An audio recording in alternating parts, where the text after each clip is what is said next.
Design Wednesday, los podcasts de BBVA.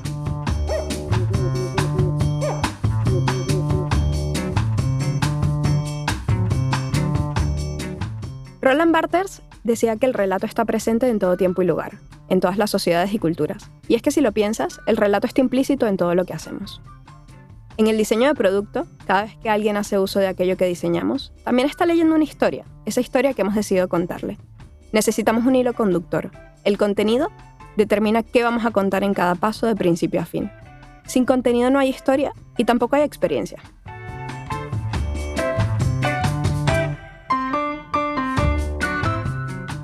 Preparando este episodio me topé con una cita del guionista de videojuegos español, Albi Ojeda, que hablaba sobre el momento del proceso de diseño en el que se trabaja el guión.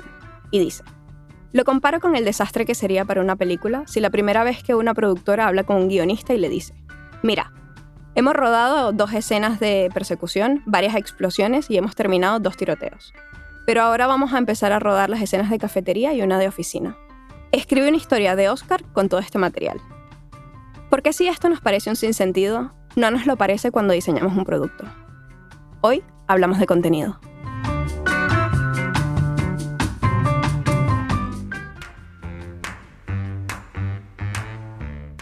Bienvenidos a un nuevo episodio de Design Wednesday en podcast. Hemos vuelto después de un pequeño parón por vacaciones y se viene una nueva temporada llena de nuevos invitados, de cambios y de mucho diseño.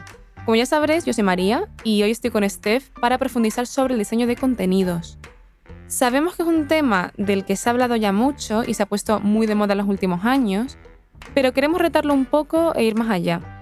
Para ello, hoy tenemos la suerte de tener con nosotras a Concha de Anta, que es diseñadora de contenidos en BBVA y también ha sido copywriter, todo esto durante más de 10 años. Al fin te tenemos en el podcast, Concha, estamos encantadísimas de que hayas venido. ¿Cómo estás? Encantada de estar aquí, es un honor. Muy bien, pues nada, antes de nada, cuéntanos brevemente tu trayectoria hasta lo que estás haciendo hoy en BBVA. Pues nada, como muy bien has dicho, yo empecé mi trayectoria como trabajando con contenido en agencias de publicidad al uso. He sido redactora en un montón de agencias de publicidad para un montón de clientes y bueno, como que en 2015 creo que fue cuando hice el salto a trabajar como en estrategia de contenido en Designit, que es una consultora de diseño estratégico con Steffi, de hecho. Y bueno, ahí aprendí un poquito más lo que son los entresijos de esta profesión. ¿Y ahí te empezaste a interesar por el diseño de contenido como tal? Sí, bueno, y aprender un poco, o sea, lo que es el contenido adaptado a producto digital, ¿no? Al diseño de producto digital, que bueno, que aunque hay procesos que son parecidos, sobre todo los mentales en agencia de publicidad, sí que es verdad que es una cosa como un poco distinta. Y ahí aprendí, bueno, pues eso, lo que son las diferencias y cómo se aplicaban. Y eso por curiosidad, ¿sobre qué año fue? Porque vamos a hablar también sobre el rol, en qué momento está ahora, pero me interesa mucho cuándo empezó a tener cierta relevancia el diseño de contenidos, sobre todo ahora en España, porque entiendo que en Estados Unidos seguramente fue anterior.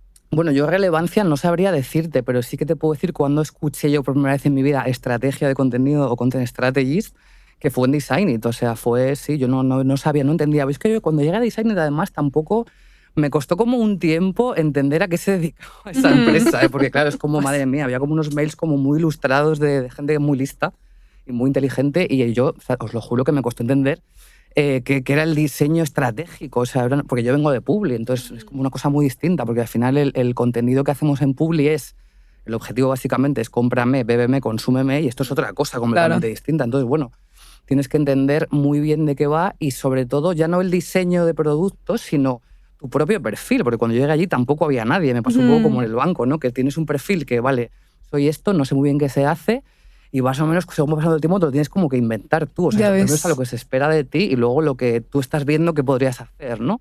Entonces, bueno, digamos que fue allí cuando yo lo escuché, 2015, pero no sé si esto es una cosa global o fue mi cosa particular, ¿no? Y cuando llegas a un sitio en donde ese rol no existe o no está definido, ¿cómo haces tú para primero posicionarte de forma correcta dentro de un equipo, aportar valor y luego que quien te ha contratado diga, esto lo necesitaba? Claro. Bueno, lo primero es observación absoluta, ¿no? O sea, que va un poco de la mano, pues bueno, entender lo que es la empresa a la que llegas, o sea, sus procesos, su día a día y tal. Y luego yo, por ejemplo, cuando entré en BBVA fue pues, gracias a Andrés Botero, que fue el que detectó que en su proyecto necesitaban como el expertise de este rol. Y la verdad es que en este sentido tuve muchísima suerte porque yo he hecho cosas aquí en el banco que no había aplicado nunca de forma práctica, o sea, como que la teoría me la sabía, pero nunca lo había hecho. Y sí que es verdad que Andrés como que me iluminó. Y luego, bueno, pues eso, ¿no? Como hay unas tareas muy sencillas que son pues escribir, o sea, como escribir el producto digital, pero luego empiezas a ver, por ejemplo, una tarea que no se pidió y que yo vi que era clara, esos estándares, ¿no? Yo dije, pero a ver, aquí no hay una guía de botones. Y era como, o sea, me parecía como muy extraño que yo tenía que decir cómo se escribía un botón, por poner un ejemplo tonto, y que no existiese un estándar de cómo. Yo dije, pues igual hay que hacerlo. Y un poco así como que vas viendo como esas necesidades, ¿no? Has dicho una cosa que me parece importante, que es, vale, mi rol era escribir, pero, y que esto lo hemos hablado alguna vez, Sí. escribir sabemos todos, ¿no? Y que quizás es un espacio en el que opinar es muy sencillo Y peligrosísimo. y peligroso. Quizás nosotros como diseñadoras podemos también sentir no me gustaría llamarlo peligro, pero sí quizás ese intrusismo de la opinión, ¿no? Sobre El todo de gustómetro que llamo yo. Sí. Totalmente. Entonces, escribir sabemos todos, pero ¿cómo diferenciamos el que realmente no todos sabemos escribir dentro de un espacio de producto digital? A ver, yo voy a decir una cosa que es un poco unpopular opinion, ¿vale? Yo creo que esa sensibilidad para saber que un texto está bien o mal escrito es una cosa que se tiene innata. O sea, no sé si se puede aprender. Yo, esta es la unpopular opinion que lanzo aquí, creo que no se puede aprender. Creo que lo tienes que tener un poco desde como esa sensibilidad. Cierto es que es verdad que todo el mundo sabe coger un boli y escribir, pero cuando ves a esa sensibilidad, o sea, de repente... O sea, notas mucha diferencia, por ejemplo, a la hora de sintetizar, ¿no? O sea, si hay tres cosas que necesitas como para trabajar como UX Writing o en producto digital, no es ser simple, o sea, ser breve, ser cercano y ser útil. Y esto no es fácil de hacer. O sea, necesitas como unas habilidades. A mí, por ejemplo, me cuesta muy poco. A lo mejor a otra persona que no tiene esa habilidad le cuesta más tiempo, pero a mí me resulta muy fácil hacer eso, ¿no? Entonces creo que bueno, pues eso, pues todo el mundo puede escribir, coger un boli, escribir una frase, pero hacerlo como con esa finura y con esa cosa, pues tiene su cosilla, ¿no? Y que también escribir bien, depende de dónde lo preguntes, Totalmente. una cosa u otra. Porque yo te digo, viniendo de la abogacía, Es que para eso es un nosotros tema. escribir bien es como escribir con floritura, escribir de forma lo más excesivamente técnica posible, y eso además implica que tú sabes mucho más del tema y que si el otro no lo entiende, es mucho mejor. Y aquí es totalmente lo contrario, ¿no? O sea que cada uno tiene también su concepto de qué es escribir bien, y aquí creo que está muy hilado con el tema que ya hemos hablado bastante aquí en el podcast, que es el modelo mental de los diseñadores versus otros roles que también están dentro del diseño, como ya hablamos con Soraya sobre research, pero también diseñadores de contenido. O sea, ¿pensamos igual los diseñadores que los diseñadores de contenido, o en qué se diferencia? Es que fíjate, antes de entrar en eso has dicho una cosa súper interesante, que es que depende de dónde, ¿no? Y es que al final escribir bien creo que se trata de identificar el contexto en el que tienes que escribir. ¿no? O sea, es que es lo mismo como nos relacionamos entre las personas, ¿no? Yo, por ejemplo, si tengo confianza con alguien, pues sé que mi discurso lo puedo adaptar a esa confianza, pero si acabo de conocer a otra persona, ese discurso tiene que adaptarse a eso. Entonces es lo mismo, es lo mismo escribir para un diseñador, escribir para mi madre que usa una app, o escribir en un contexto de abogacía. O sea, al final es adaptar tu discurso, ¿no? Eso también es una habilidad que, pues bueno, que tienes que desarrollar, aprender o tener, ¿no? Y volviendo al modelo mental de diseñadores más visuales o de interacción que de contenido, yo creo que no difiere mucho porque al final somos diseñadores, ¿no? O sea, una cosa que he visto yo muy distinta de escribir en agencias de publicidad a escribir en diseño o en producto digital es que al final tú vas a detectar necesidades que no son meramente exclusivas de la escritura, ¿no? O sea, yo, por ejemplo, me viene una pantalla que tengo que cambiar los textos o revisarlos y tal y cual, y dices, uy, pues que a lo mejor me falta aquí un botón porque veo una necesidad de, yo qué sé, pues eso, de la utilidad del producto, ¿no? O sea, que al final creo que es un poco lo mismo, o sea, no veo muchas diferencias. O sea, además buscamos los estándares también, o sea, igual que en diseño visual necesitas un estándar pues, como para que sea todo coherente, consistente, para que tal, en contenido es igual, o sea, la consistencia la encuentras en la estructura, eso te ayuda a que el mensaje se comprenda, ¿no? Pero también tenemos el mismo foco, ¿no? Que al final es ayudar al usuario, y realmente si tú trabajas con ese foco, deberías también seguir esas guías o sea, como esos valores a la hora de trabajar, ¿no? Claro. O sea, tú tienes que ayudar a una persona a hacer una tarea, pues ayúdala de la mejor manera que puedas, ¿no? Hemos tocado algunos temas sobre los que me gustaría profundizar. Voy a ir por orden, ¿vale? Investigando para este podcast, hay un chico que, la verdad no me acuerdo cómo se llama, que lo quería nombrar y se me ha olvidado ahora. El pobre. Luego lo ponemos en Exacto, las referencias del pondré podcast. las no os referencias. Hay preocupéis. subtítulos aquí, ¿no? Qué pena. No, pero bueno, tenemos la cajita de referencias. Pondré su referencia en La descripción. la descripción porque tiene una newsletter o un blog que me pareció bastante interesante y del que saqué muchas cosas para este episodio, las cosas que pasaron, Ujú. así que hay que Nombrarle, ponerlos. claro que sí. Donde él hablaba sobre cómo trabajaba él en sus equipos y hablaba de una herramienta específica que era el Content Prototype, que me pareció Ujú. muy interesante porque él decía, mira, el diseñador es fundamental porque al final es quien tiene que diseñar el producto, pero también igual de importante es la narrativa que tenemos en ese producto. Y no solamente en ese producto, sino en la narrativa que lo engloba todo, ¿no? Ujú. Nosotros aquí en BBVA tenemos una narrativa que lo debería de cubrir todo, que al final tú has sido partícipe de Ujú. eso, que es One Voice. Pero cada uno de nuestros productos tiene que tener también Claro. un mismo hilo conductor. Exacto. Entonces, él ponía a trabajar a esos dos roles y hacían lo que era un content prototype. Y ponía, vale, el objetivo de este producto es, yo qué sé, pide un globo a casa, o yo qué sé, pídete un tie, lo que sea. Y de comida, sí. Exacto. Este es el objetivo. ¿Cómo contamos esto? De forma, como has dicho, ¿no? Cercana, Útil, breve, sí. breve, que son para nosotros nuestros objetivos, pero para ellos serán otros, porque Ujú. cada marca tiene lo suyo. Y tía, tenían como un proceso muy guay, que además él tenía un vídeo que me pareció bastante chulo, en donde ambos decían, si este es el objetivo, ¿cómo lo contaría yo? Y en función de cómo lo iban contando, el diseñador de producto diseñaba las pantallas. Pero el origen de todo era siempre un script de texto. Como un guión, ¿no? Como un guión. Qué guay. Sí, como storytelling, ¿no? No conocía Aplicado. el término, la verdad. Pues me parece súper interesante. me Como una pareció- herramienta de diseño, ¿no? es una herramienta de Me diseño. encanta. Y me pareció increíble porque, y bueno, lo escucharéis en la intro, ¿no? Pero es que al final, sin tener primero un hilo narrativo, Ujú. es raro que construyamos un producto, porque es como, Totalmente de acuerdo. estás como construyendo una cosa de forma poco natural, porque al final lo natural siempre es contar algo, ¿no? Totalmente. Y según te salga, así va a ser como lo más natural, tú lo has dicho. Pero además, eso es un problema porque, por ejemplo, a mí me ha pasado aquí, que también fui la primera persona en el equipo de diseño global con mi perfil, que claro, tienes que primero, o sea, a ti como que te exigen o sea, se te piden unas tareas que son estas y esas tareas no van a estar al principio del proceso de diseño, porque claro, aquí yo he tenido que evangelizar muchísimo con el rol, hacer ver que puedes aportar en un montón más de, o sea, en muchos espacios antes de lo que es rellenar las cajas, ¿no? Por ejemplo, esto que comentas, si no te llaman al principio, o sea, es imposible como poder, porque claro, muchas veces me llegan proyectos No, que ya claro. está absolutamente todo diseñado, todo pensado, y volver atrás implica cambios en desarrollo, en tecnología, en tiempos, y es como, madre mía. o No sea, aplica ya, claro. Entonces es como la lucha, mi lucha personal es eso, que se nos incluya al principio del proceso, y para eso necesitas más perfiles.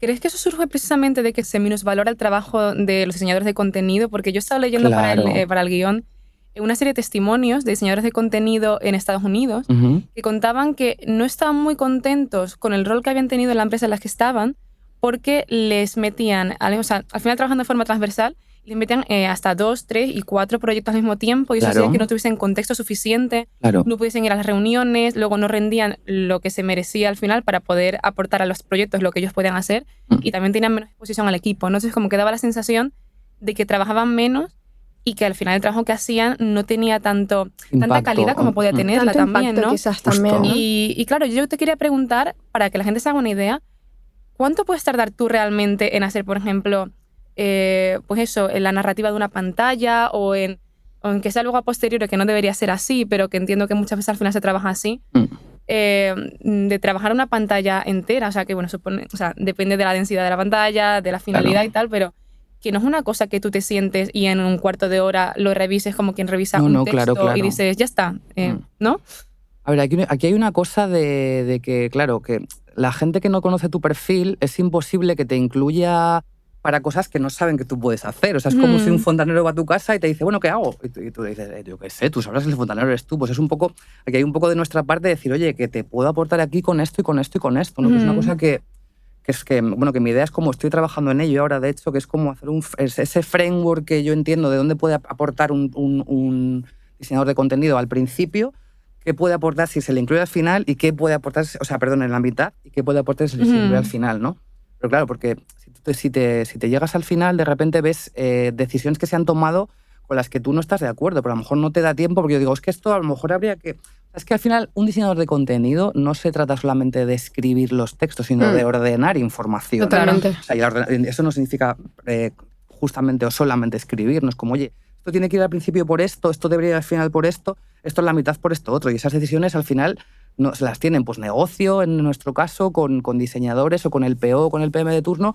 Y a lo mejor la persona especializada en contenido, por eso que decías antes, Lo de la script, narrativa. claro, tiene mucho que decir. Entonces, Totalmente. Es la columna vertebral realmente de la experiencia, ¿no? Exacto. Entonces, bueno, pues claro, si te viene ya hecho y tienes que encima justificar no justificar, perdón, cuestionar que eso no está bien, es como, pues es que no te va a dar tiempo, o sea, es como una batalla un poco perdida. O sea, si ves que tienes más tiempo para que vaya a salir, pues a lo mejor sí tienes como ganas de empezar esa batalla, ¿no? Pero claro, es que necesitas ponerte con eso antes, claro. O sea, que hay mucho de lucha y mucho de evangelizar, ¿no? O sea, ya en diseño hay que evangelizar, pero ya el diseño de contenido está... Todo el rato, claro. O sea, sí. Ya ves.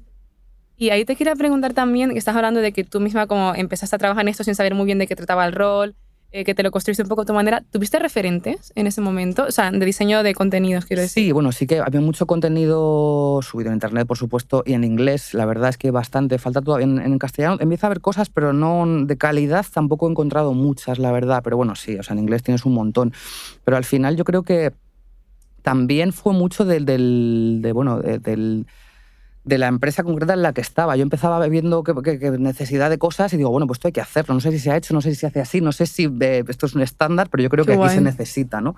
Es lo que os comentaba antes, que a lo mejor son cosas que de forma teórica te imaginas, pero que nunca has aplicado, ¿no? Entonces yo, por ejemplo, pues una identidad verbal, dices, ¿cómo no va a tener una marca? Y una marca como esta que es tan grande, ¿no? Pues bueno, pero había como poquito, ¿no? Y dices, pues esto hay que hacerlo, o sea, porque...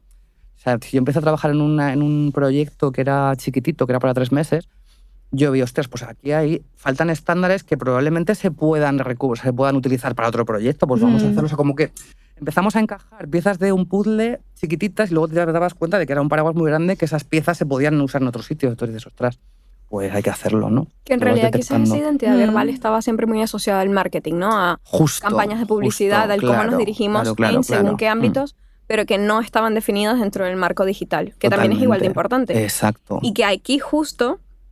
quería que hablásemos sobre el tono de voz o la identidad verbal que tiene una marca, en donde puede igual pasarse de cercano y llegar a ser repelente. Exacto. Otra vez medir, claro. Claro. Otra vez, y aquí igual yo creo que tenemos algunos ejemplos que podemos, bueno, quizás no decir las marcas, pero que hay mucha tela de la que cortar, o sea... Una cosa súper interesante que hicimos aquí en el banco cuando definimos la voz de BBVA, ¿no? One Voice, hicimos unos talleres y tal, que esto, por ejemplo, lo hace muy bien también MailChimp, que fue como la página de referencia de esta movida, fue MailChimp, que tenía un voice and tone maravilloso. Luego hay muchas más, también en inglés, pero esta fue como la referencia, ¿no? ¿Y qué hacían? Pues marcar como los límites de esas cualidades, ¿no? Si, por ejemplo, si decidimos que vamos a ser cercanos, pues lo que haces es como marcar ese límite, que en este caso sería sin ser invasivo, ¿no? O sea, porque pasarte de cercano pues puedes llegar a ser invasivo. Y vuelvo otra vez a lo mismo, es que hay que medir. O sea, yo sé hasta dónde me puedo pasar contigo de cercanía y hasta dónde no. O sea, al final es un poco de sensibilidad, ¿no? O lo mismo, o sea, es marcar esos límites, claro. Y con ejemplos que siempre ayuden a eso. ¿Por qué MailChimp lo hace tan bien? No, bueno, porque básicamente tenían un apartado en cómo aplicar su voz que se llama Voice and Tone, que tenía todo esto. La primera vez que lo vi en mi vida fue en MailChimp, en plan sus cualidades. Somos friendly, pero sin ser no sé qué, no me acuerdo cómo son, pero tenían como 4 o 5 cualidades que desarrollaban que aplicaban con ejemplos y como además en una información muy rápida de leer, no era en plan 40 PDF, bueno. no. Era muy guay, sí. Yo, vamos, era como la referencia de, hay que hacer esto en todos los sitios, ¿no? Porque además, porque además es importante el saber que tienes que ser cercano, pero que hay momentos incómodos. Por supuesto, claro. Por ejemplo, y siendo como muy obvio, estamos dentro de un entorno financiero, un entorno bancario, si yo no te apruebo un crédito o no te puedo dar algo, porque, yo qué sé, no tienes fondos suficientes o lo que sea, no es el momento de ser excesivamente cercano. Claro, no vas a decir, lo siento, bro, ¿sabes? Claro, exacto. Ay, lo siento. Hay últimamente productos que yo estoy viendo que están, o sea, adoptando anglicismos o, bueno, el tema de los emojis también, o palabras que digo, bueno, no sé cómo me sentaría a mí leer esto en cierta situación. También depende del producto. Yo entiendo que un producto bancario sí que está mucho más limitado a la hora de poder modelar ese tono, ¿no? Sí. Hay que tener mucho cuidado en ser inoportuno, pero como en producto digital y en la Como vida. en la vida. O sea, claro, es que fuera de bromas, ¿verdad? Es que yo siempre lo digo, o sea, la gente que tiene como capacidad para conectar con personas se le va a dar bien este trabajo, porque se trata de eso, de entender en qué contexto estoy y modular tu discurso, o sea, y así te van a abrir puertas o se te van a cerrar. O sea, yo siempre lo digo también, si vas a entrevistar a alguien para este perfil y en la entrevista te da buen feeling y conecta, ahí hay mucho que tiene mucho que decir, que a lo mejor no lo ha hecho nunca, pero yo no lo dejaría de valorar, esa cualidad. Porque al final se trata de conectar con quien vas a hablar, o sea, sin más. Oye, hay otra cosa de la que me gustaría hablar y que hemos nombrado de forma salpicadita en esta conversación que ya hemos tenido, que es el tema de la cultura. Te voy a poner un poco en contexto porque esto que te voy a contar ahora lo saqué de TikTok, mi fuente de conocimiento. Os lo recomiendo muchísimo a todos. Esto, por supuesto, a quien me escuche, buscad vosotros la fuente de información. Yo no he validado si esto es cierto o no, pero... Aquí os lo suelto. Pero aquí os lo suelto porque... Importante la reflexión. Porque, exacto, la reflexión me parece interesante. Hay un chico que contaba que la aerolínea de Corea, Korean Airlines o algo así, bueno, yo qué sé, buscarlo, tenía mogollón de vuelos caídos, pero mogollón. O sea, los aviones se caían. Pero como pero que se caían, se estrellaban. Y no era porque la gente fuese incompetente, las naves estuviesen, o sea, los aviones estuviesen mal. Al de ojo. No. Era todo... Estaba todo perfecto. Pero ¿qué pasa? Bueno, llegó un día una persona y dijo, oye, aquí tenemos un problema. Vamos a contratar a este otro señor que viene de los Estados Unidos a que entienda o a que le meta mano a esto para que no se caigan los aviones.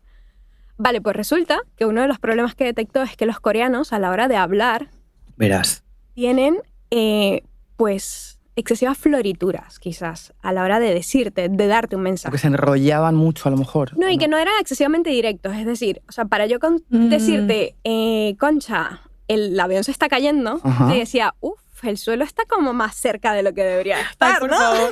¡Wow! Quedaban rodeos pero para eran controladores todos. aéreos esto. Controladores aéreos. Vale. Bueno, no sé si Es fascinante esta historia.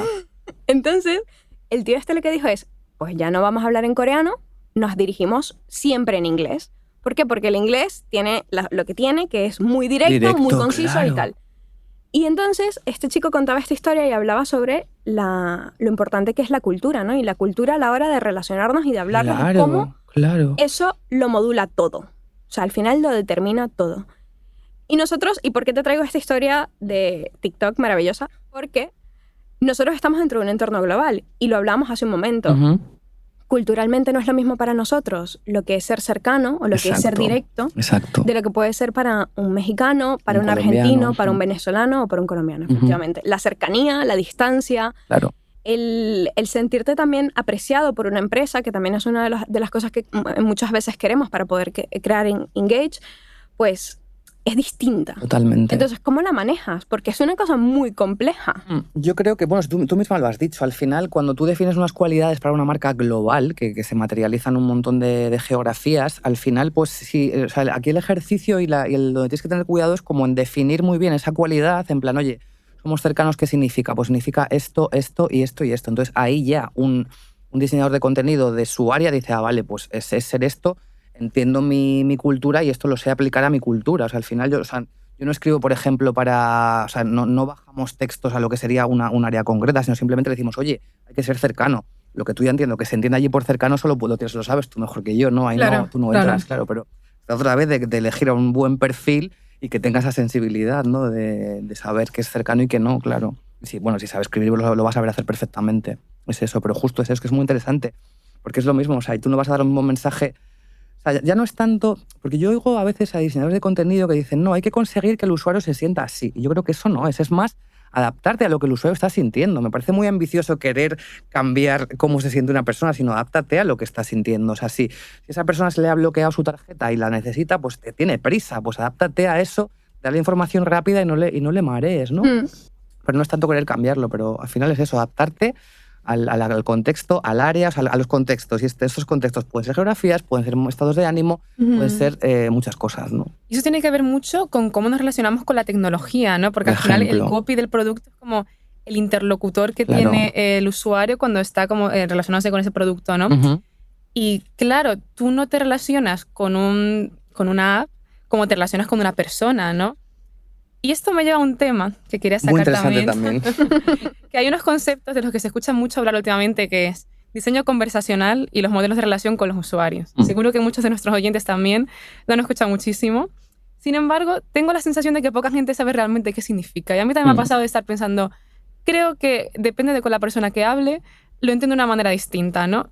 Así que cuéntanos cómo se conversa realmente con el usuario. Claro, a ver, yo creo que aquí es justo lo que dice. Se ponen de moda términos y es que la gente los pide sin saber muy bien qué significan, ¿no? Yo creo que el diseño conversacional, o sea, este es un término que nació, yo creo, de las interfaces de voz, ¿no? En plan, pues nuestros chatbots, Alexa, tal, no sé qué, yo creo que eso sí es una conversación, entre comillas. Pero cuando decimos que un diseñador de contenido tiene que crear conversaciones, otra vez volvemos a lo mismo. Si es que esto es como el pilar de todo. Hay que entender muy bien los contextos, o sea, porque al final, cuando usamos un producto digital, la mayoría de las veces tú no lees, escaneas. Tú no estás leyendo este texto como cuando estás en tu casa leyendo El País semanal tranquilamente viendo una entrevista de yo qué sé, de quien sea. Aquí al final, o sea, si yo, por ejemplo, tengo que hacerle un bizum a Steffi porque ha puesto regalo para no sé qué, me ha puesto 5 euros, lo que quiero es hacer esa tarea rápido, entonces no... Cuando dices, hazme esta pantalla de manera conversacional, la conversación que está existiendo en ese momento es, oye, quiero hacer mi bizum y quiero hacerlo rápido. O sea, no me pongas florituras de en plan, en este campo vas a tener que introducir el tal... O sea, no, esa conversación no es literalmente lo que entendemos por una conversación en este caso. No es una conversación, es como, tengo que hacer un bizum, quiero hacerlo rápido, ya está. O sea, es como, y tú no vas a leer. De hecho, el texto que está bien escrito cuando una tarea es sencilla es el que es invisible. O sea, si tú no lo lees es que todo va bien, pero si está mal es como, ¿qué pone aquí? Entonces es cuando ya dices, o sea, si está bien escrito es invisible. No te que de hecho eso también es extrapolable a cuando tuvimos la conversación con el chico de interfaces de voz, con Jesús. Sí. Lo decía un poco también en la misma línea, O sea, cuando tú hablas con una interfaz de voz, también ejecutas acciones. También, y que por tanto las florituras sobran. Exacto. Como, enciende la luz, apágala. Ya está. Fin. Y tampoco hay que intentar hacerlo distinto, quiero decir, porque a veces siento como que se está forzando a hacerlo todo como más humano. Como realmente, o sea, humano, ¿para qué? Si yo estoy usando, o sea, esto tiene un propósito. Exacto. Yo quiero ser eso, rápida, ágil, conseguir mi objetivo. No quiero tener una relación sentimental con... Claro, eso es. Y que también luego existirán contextos. Por ejemplo, si estamos hablando de que estamos diseñando una plataforma en la que voy a encontrar, yo qué sé, tengo problemas para relacionarme y me quiero relacionar con una inteligencia artificial para que me dé amor, por ejemplo, pues esa inteligencia artificial que me va a dar amor igual sí necesita un montón de florituras, porque está buscando generar ciertas emociones en mí que no me las va a generar pues el pedir un globo a casa. Claro. Y justo en línea con eso, tampoco es lo mismo aterrizar en la hub de una web, por ejemplo, Leroy Merlin, se me ocurre, en el que el contenido a lo mejor te tiene que inspirar y ahí, por ejemplo, si es verano, pues a lo mejor me cuentas un poquito de, oye, el verano sales a la calle, no sé qué, vuelven las terrazas, bla, bla, bla, que si tengo que comparar dos tuercas, o sea, hay una conversación que valga. Claro. Ponme las características, lo que pide, lo que para tal, el material, el precio y se acabó. Ahí no hay conversación, o sea, es como el contexto. Si es que es entender otra vez qué necesita el usuario en ese momento, ¿no? Vale. Es que justamente esto, si no, luego lo cortamos porque me estoy acordando y a lo mejor me estoy equivocando, pero vi un caso hace muy poco de una aplicación que contaba que había aumentado muchísimo como el número de visitas a la aplicación porque enviaban notificaciones random, como diciendo, por ejemplo, que no tiene nada que ver con el producto, sino recuerda tomarte hoy un vaso de agua, bebé. Cosas así. Sí, bueno, a mí un producto me llama bebé, desinstalar aplicación. No, pero resulta que habían conseguido un aumento muy grande de visitas a la aplicación por ese factor random de estar ahí y como que la gente al final como que... ¿Pero de qué era la app? Es que ahora mismo no recuerdo, es que lo tengo que buscar. En plan, por el ejemplo que has dado, lo de beber agua. No tenía nada que ver, pero era una aplicación muy joven, muy informal. Y de hecho, luego tú veías, ¿cómo se llama esto? Pero como la interacción social sobre la marca en Twitter y la gente decía cosas maravillas como, ay, me ha encantado hoy la notificación de esta app recordándome esto. Y como que se creaba un vínculo muy fuerte con la marca, ¿no? Pero puede ser que eso también sea una cuestión generacional. ¿Por qué? ¿Seguro? O sea, a ver, a mí una aplicación, sea la que sea, me llama bebé. O sea, me genera rechazo. Ya. Claro, es más que esa es la cercanía. cosa. No sé. Igual estoy muy mayor ya, ¿eh? Pero Es que te digo, Mañana entre más. la gente de mi edad sí que hablamos así, ¿sabes? Claro. Pero que a mí, por ejemplo, la app del banco me dijera bebé, sería raro. No, Habría que ver. o sea, si a mi claro. Era banco otro me tipo de dice, producto, eso "Tu está producto claro". ha sido- no tienes crédito, bebé. No te ingresado la nómina, bebé. Molaría un montón en realidad. Oye, habría que plantearlo, ¿eh? Yo no sé, Para la gente joven. pues no sé si a mi Ojo con abuela le eso, llegó ojo con Vans disfrazado de Ya. joven, ¿eh? Ojo. Ese es otro punto. bueno, este punto porque me- eso, enmascarar también la voz, No, no, Sí, no, sí. no, no. funciona. Este punto- El meme del no. señor Barnes. No, o sea, no funciona nada. O sea, es que es lo que os digo, que te huele a que está súper impostadísimo, no es real y no es natural. Y no hay nada peor que te pueda pasar cuando escribes un producto digital, no parecer natural, o sea, estás perdido, porque no tienes toda confianza, es que te rechina, te da como grimilla, ¿sabes? Como dices, pero que no. Y vuelvo aquí a mi No. fuente de conocimiento, TikTok. Que si ves en TikTok algunas marcas que están intentando entrar en esa red, Bajón, da mucho bajón. canta mucho cuando es sumamente impostado y que Claro, se nota y que no se es tu nota, espacio es que natural. se nota. Mm. No hay escapatoria, o sea, Sí, nunca sí, va a sí. colar. Nunca va a colar. Sí, eso lo hemos hablado. Yo os animo a buscar en YouTube Corporate Cringe y ahí vas a ver un montón de No, ejemplos. Vamos a poner Fantástico. vamos Ay, a me poner el link. encanta. Uy, me encanta. No, vamos a poner un Pero es- link De verdad. porque es impresionante. Sí. Sí, pues Había un cambiando blog poco... antiguo en Publi, perdón, que sí me... Dale. Una cosa, el donde quieras, cuando quieras, o sea, es una cosa además que con un compi de diseño y con Alberto Romero nos moríamos de la risa porque mogollón de marcas utilizaban esto para, o sea, lo que fuera, o sea, daba igual, donde quieras, cuando quieras. No sé quién lo recopilaba en un Tumblr o algo así, pero en plan nunca lo uséis, ¿vale? En el donde quieras, cuando quieras. Bueno, también me suena haber visto un producto, o sea, una web en la que te generaba copy, dependiendo de la situación, recopilando casos de otras ya existían, apps y ¿no? webs, sí, y que al final se repetía muchísimo. Claro. Entonces, como que los resultados Claro. solían ser bastante precisos. O sea, que Bueno, funcionaba. oye, cuidado Sí. que Me esto voy a no, quedar sin trabajo. si lo ¿quieres encuentro decir, también no? lo pongo. justo te voy a comentar una cosa. Esto no lo teníamos en el guión, pero me he acordado ahora. Porque tengo un amigo muy cercano, al que aprecio mucho, que ahora está obsesionado con utilizar una inteligencia artificial para crear los copies de sus prototipos. Entonces, él lo que hace es diseñar su pantalla, entra a esta web, le cuenta lo que necesita, pues más o menos lo que hicimos, lo que te estaba contando hace un momento. O sea, tiene un objetivo, una narrativa Ujú. objetivo O sea, dentro de ese necesito producto. ejecutar tal tarea. Sí, ¿no? y la inteligencia artificial le pone los copies. Y él lo que hace es copiar Guau. y meter en el proto. Claro, eso es. ¿Y le funciona? No, le funciona increíble. Esto no lo vais a admitir, ¿verdad? O sea, nos quedamos sin trabajo.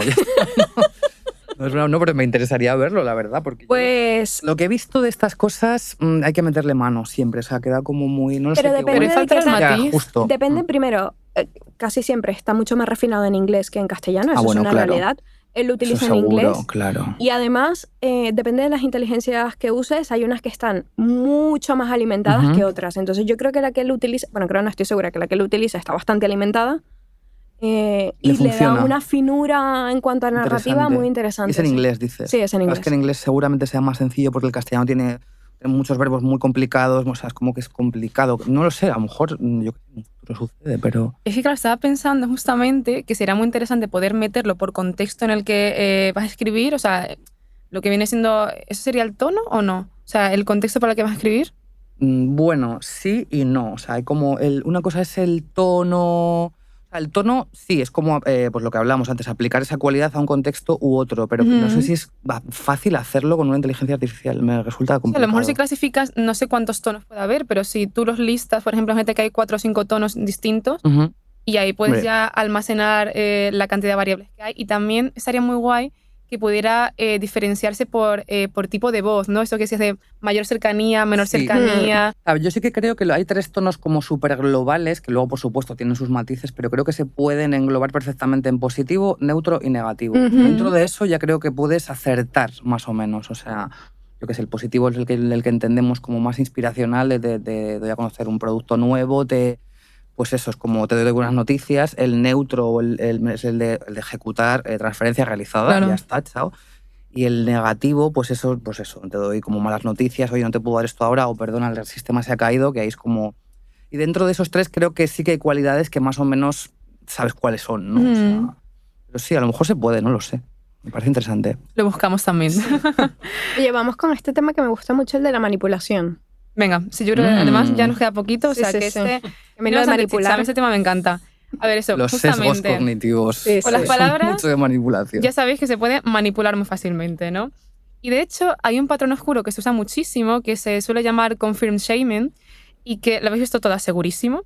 Y consiste en generar al usuario la sensación de que se está equivocando o de que se avergüence de su decisión para que haga lo que nosotros queremos, ¿no? Lo que quiere el no había escuchado producto. esto nunca. Te pongo un ejemplo. Es aterrador. Cuando entras a un periódico y te pone ese pop-up que dice suscríbete a al periódico, paga, ¿no?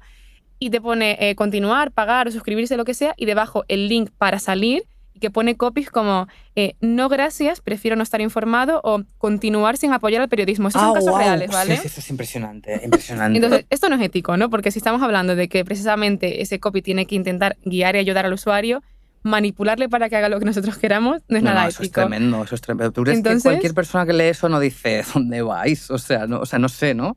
Habrá alguien que diga, bueno, ay, no voy a hacerles quiero caso, nombrar no lo sé. productos, pero hay bastantes más de lo que nos productos muy imaginamos, grandes Pero bueno, es como los de titulares del envíos mundo, de paquetes ¿sabes? que lo ponen. Yo con eso lo dejo. Ostras. Entonces te quería preguntar si tú trabajas con algún tipo de marco ético o líneas rojas a la hora. Súper interesante. La verdad es que a lo mejor es que yo creo que no existe a lo mejor un estándar o unas guidelines donde se hablemos de esto, pero yo creo que casi inconscientemente no se me ocurriría poner algo así. Claro, eso es muy heavy. Claro, o sea, es como que creo que naturalmente no me saldría, ¿no?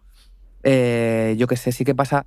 Sabes que la línea es como muy fina, ¿no? Porque luego están estos sesgos cognitivos que trabajamos con la gente de Behavioral Economics, ¿no? Que yo creo que a veces rozan la línea, a ver, es como fina también, ¿no? Pero bueno, estas cosas de suscríbete a nuestra movida, tienes 3 precios y te destaco uno, ¿no? Para que quiero que cojas, pero como para que parezca que estás eligiendo tú, pero al final estoy eligiendo yo, ¿no? Pues bueno, ahí hay una línea, pero no, la verdad es que es un tema interesante que a lo mejor podríamos incluir en esas líneas rojas que dices, o sea, que además a mi proyecto en el banco de líneas rojas de tal. Por ejemplo, a nivel de inclusión, ¿ahí sí que tenéis algún tipo de estándares, por ejemplo? Sí, por ejemplo, el más básico es procurar aplicar un lenguaje inclusivo, ¿no? Que es como pues siempre buscar la manera neutra y si no se puede, pues usar los dos. O sea, pero bueno, siempre el castellano como es muy rico te permite entender manera neutra para cualquier cosa, ¿no? Eso siempre lo intentamos.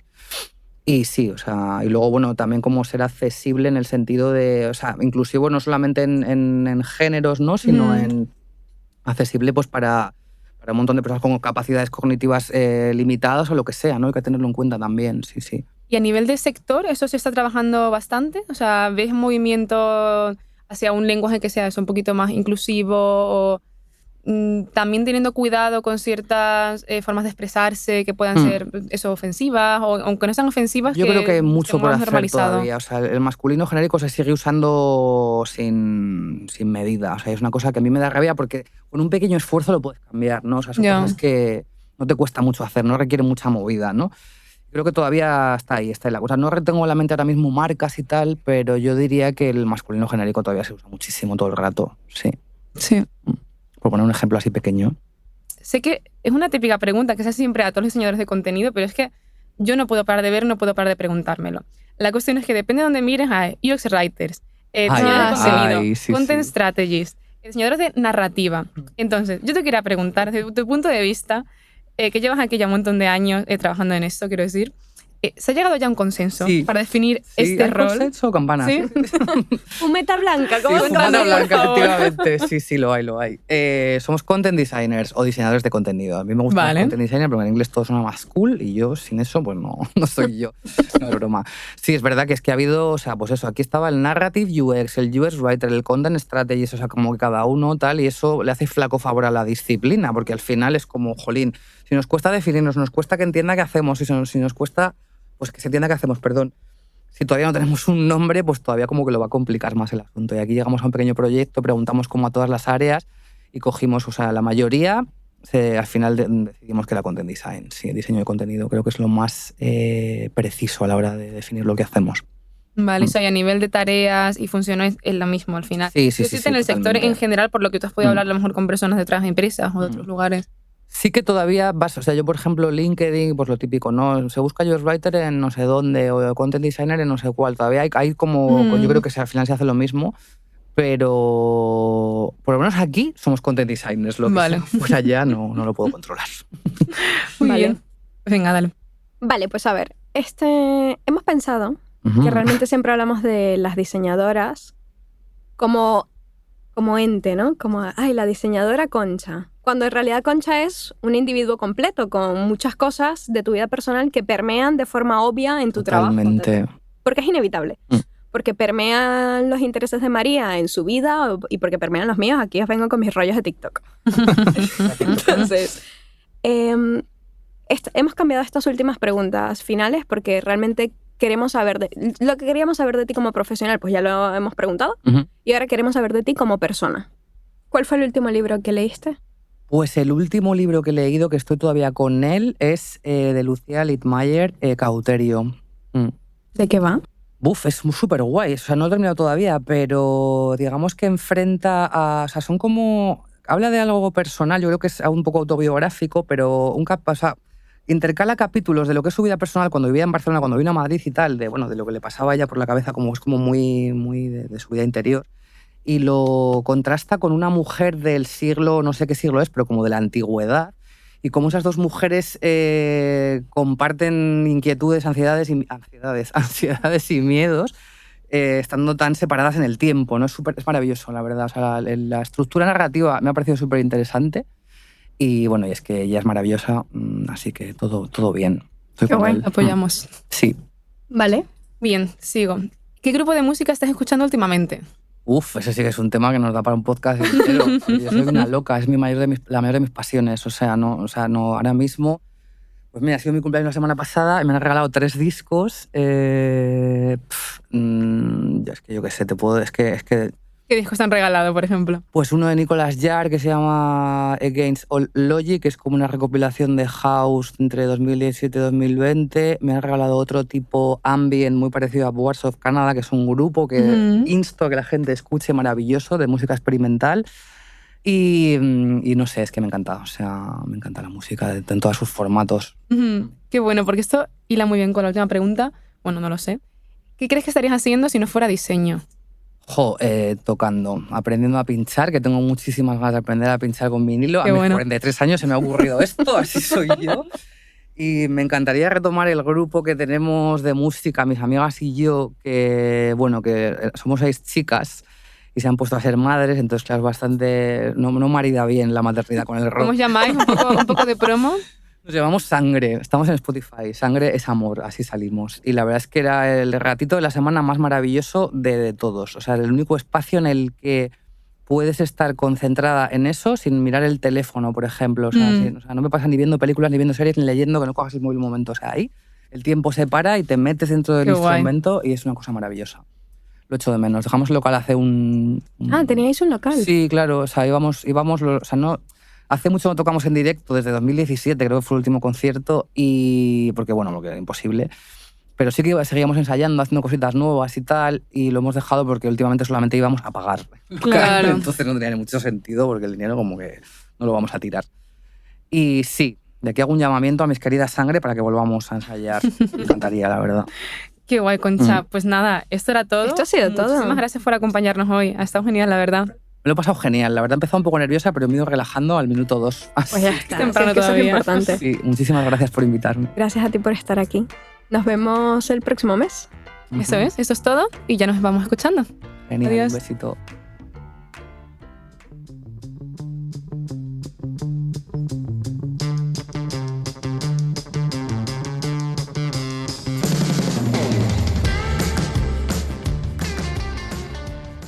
Recuerda que puedes encontrar todos los podcasts de BBVA en iVoox, Apple Podcasts, Spotify, Google Podcasts, además de bbva.com. Si tienes dudas, puedes contactar con nosotros a través del correo bbvapodcast@bbva.com. Muchas gracias por escucharnos y te esperamos en el próximo capítulo.